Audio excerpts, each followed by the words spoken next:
Food असतात, जे complex carbohydrate असतात, जे तुमचे. तर हा व्हिडिओ प्रॉपरली त्यांच्यासाठी आहे ज्यांना फॅट लॉस करायचा आहे, ज्यांचं बॉडी फॅट पर्सेंटेज 25 to 30% आहे.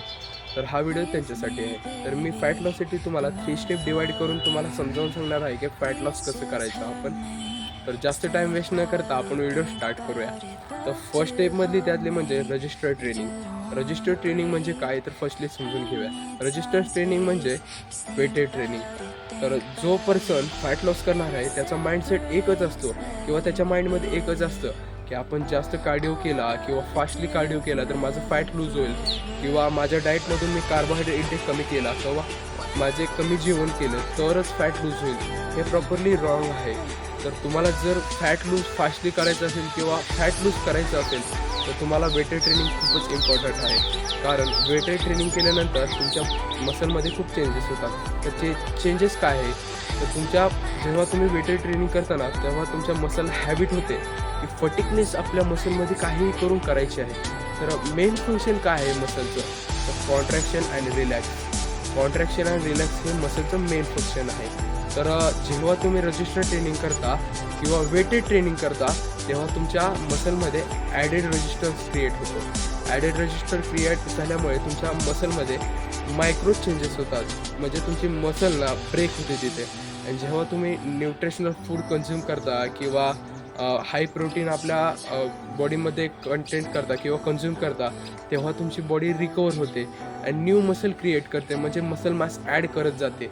जेव्हा तुमच्या मसलमध्ये हॅबिट क्रिएट होते की त्याच्या फंक्शनप्रमाणे कंटिन्युअसली काम करायचं तेव्हा मसल कधीही गंजत नाही. म्हणजे एक्झाम्पलमध्ये तुम्हाला सांगायचं म्हटलं तर एखादी गाडी आहे, नवीन शोरूममधून काढली आहे.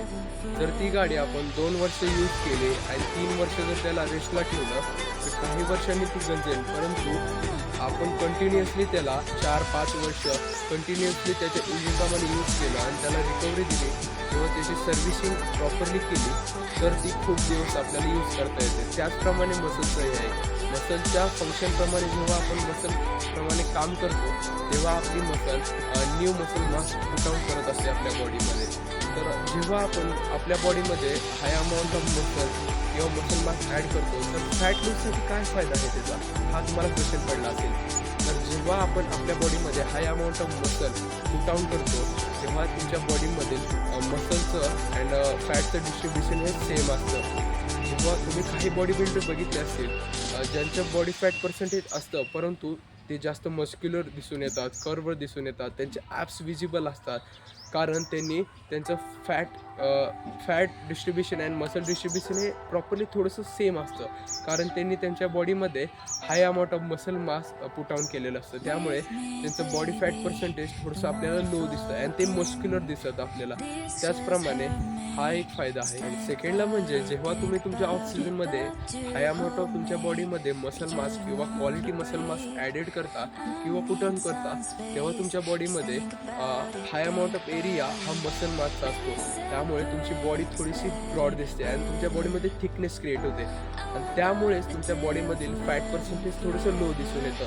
हा एक फायदा आहे वेटेड ट्रेनिंगचा आणि मसल मास पुट आउट करायचं बॉडी. सेकंड स्टेप तुम्हाला खूपच हेल्पफुल होईल तुमच्या फॅट लॉससाठी. तर ती म्हणजे तुम्हाला तुमच्या डाएटमध्ये लो कॅलरीज फूड ॲड करायचं आणि तुम्हाला असे फूड अवॉइड करायचे जे की तुम्हाला हाय कॅलरी देतील आणि तुमचं पोटही भरणार नाही. तर तुम्ही जर असे फूड ॲड केले तर तुम्हाला सारखं भूक लागेल आणि तुम्ही हाय कॅलरी तुमच्या बॉडीमध्ये कन्झ्युम कराल. जर तुम्ही हाय कॅलरी तुमच्या बॉडीमध्ये कन्झ्युम केली की तुम्ही फॅट लॉस करू शकणार नाही. तर तुम्हाला असे फूड ॲड करायचे तुमच्या डाएटमध्ये जे की तुम्हाला लो कॅलरीज देतील आणि तुमचं पोटही भरेल. त्यामुळे तुम्हाला जास्त कॅलरी तुमच्या बॉडीमध्ये कन्झ्युम करावे लागणार नाही आणि तुम्हाला त्यासाठी फायबर रिच फूड ॲड करायचे अँड कॉम्प्लेक्स कार्बोहायड्रेट ॲड करायचे तुमच्या डाएटमध्ये. तर फायबर रिच फूडमध्ये तुम्हाला फ्रूट्स ॲड करू शकता, ग्रीन व्हेजिटेबल्स म्हणजे फ्रूट्समध्ये तुम्ही बनाना ॲड करू शकता, चिकू ॲड करू शकता, ॲपल ॲड करू शकता, पपया ॲड करू शकता. नंतर ग्रीन व्हेजिटेबलमध्ये पालक ॲड करू शकता. त्यानंतर कॉम्प्लेक्स कार्बोहायड्रेटमध्ये तुम्ही एग ॲड करू शकता. त्यानंतर बनाना हे ॲड करू शकता. त्यानंतर ओट्स ॲड करू शकता, पोटॅटो ॲड करू शकता. यामुळे तुम्हाला फॅट लॉससाठी खूपच हेल्पफुल होईल. त्यानंतर तुम्हाला प्रोसेसर शुगर किंवा ॲडेड शुगर तुमच्या डाएटमध्ये बिलकुल ॲड करायची नाही. तुम्हाला नॅचरल शुगर तुमच्या बॉडीमध्ये कन्झ्युम करायची.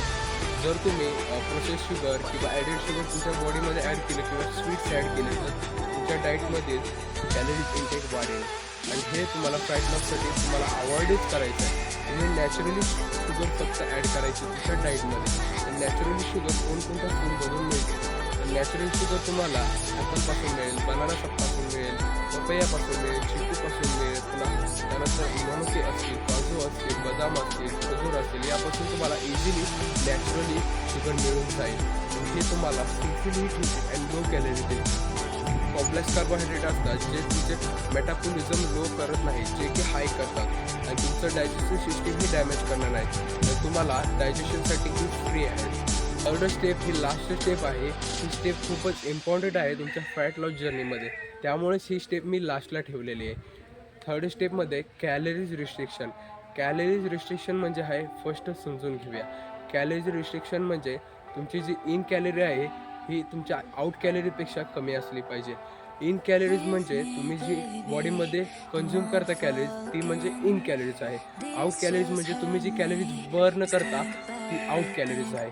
तर मेंटेनन्स कॅलरीजपेक्षा तुम्ही कायम थोडीशी कमी कॅलरीज तुमच्या बॉडीमध्ये कंझ्युम केली पाहिजे in the fat loss journey.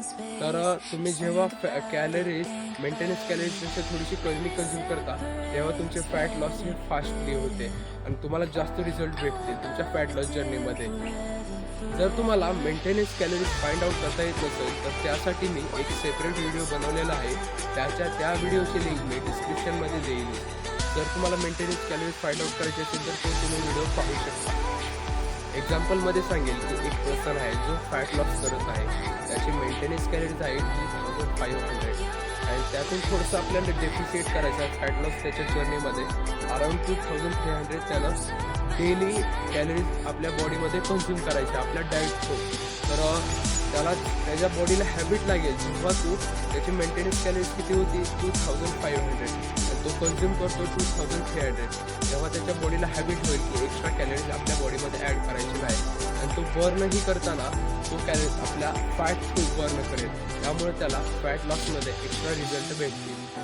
तर व्हिडिओच्या लास्टला तुमचा जो फ्रेंड आहे किंवा तुमचा जो जिम पार्टनर आहे जो बेली फॅट कॅरी करतो त्याला हा नक्कीच व्हिडिओ शेअर करा, त्याला हेल्पफुल ठरेल. आणि तुम्हाला हा व्हिडिओ कसा वाटला हे कमेंट सेक्शनमध्ये कमेंट करून सांगा. व्हिडिओ तुम्हाला आवडला असेल तर चॅनलला लाईक करा, सबस्क्राईब करा आणि बेल आयकॉन ऑलवर प्लेस करायला विसरू नका. भेटूया नेक्स्ट व्हिडिओमध्ये.